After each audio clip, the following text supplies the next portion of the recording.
Right. Hi, Alan. Hey there, how you doing? I'm good. How are you? Good, I'm good.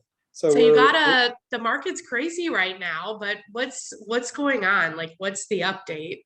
yeah, so right, this is a great time of year to really sort of look back and see what's happening for the next year. And everybody says, this market is so hot and anything can sell. And yeah, that's true. But I have some really interesting information I'd love to share. Tell me. Yeah, can I share my screen? Yep. Absolutely. There we go. All right. So I want to look at, and you see that? Yeah.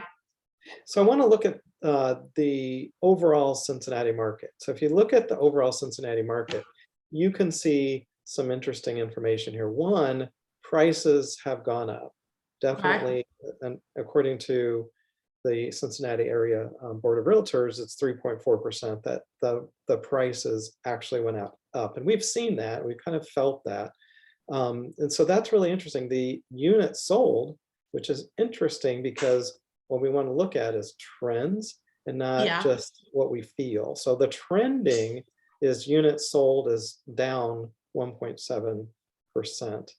New listings, though, is going up, which is great. That's great information for us Yeah, to have. that's good. I'm glad we can like get more towards a balanced market, you know? Exactly, exactly. And the median days on market are 5. So houses are in general selling in 5 days.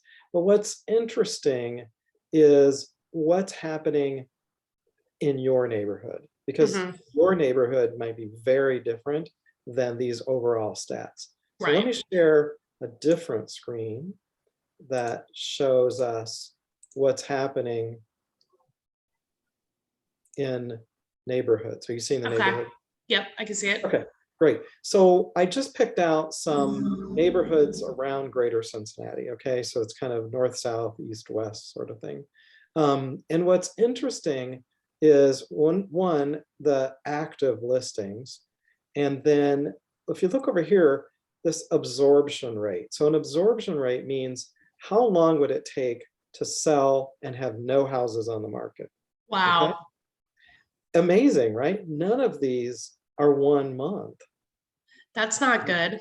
No, it's really, I mean, that means that if we went 1 month and no other new listings came on the market, they would sell and there would be no houses in that market to sell. So some of these are different. I mean, look at Deer Park, like it would sell in half a month.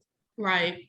The average days on market is different than the 5, okay? Right. So if you look at, like, again, Deer Park, 10 days is really in that neighborhood is what is the average days on market.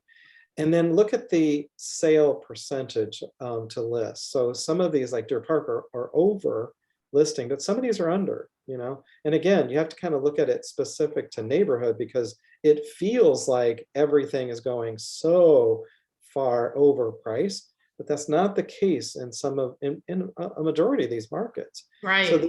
the annual pricing trend is downward. So that's really important for us to look at. And why is this important? Because as real estate agents, we have to have this knowledge so that we can better direct our clients on pricing. Because if you price based on your feeling of what's happening overall in the market, you may price your house wrong. And you may Right. get less than if you would price it right in the first place. So I've picked out these neighborhoods, Anderson, Deer Park, Loveland. These are sort of some popular neighborhoods. But what we would like to do is if somebody's seeing this and says, well, my neighborhood's not on here, my village isn't on here, what does it look like for me? We'd love to do this for you specifically. So if you're interested, we can take this information and find out what's actually happening in your neighborhood so that we can better help you price your house. Okay, perfect. And what's the best way to get a hold of you? Well, notice right up here as our names, there's that number 513-646-1488. Perfect. All right. Yeah, Thanks, thanks. Alan. Thanks, Jen.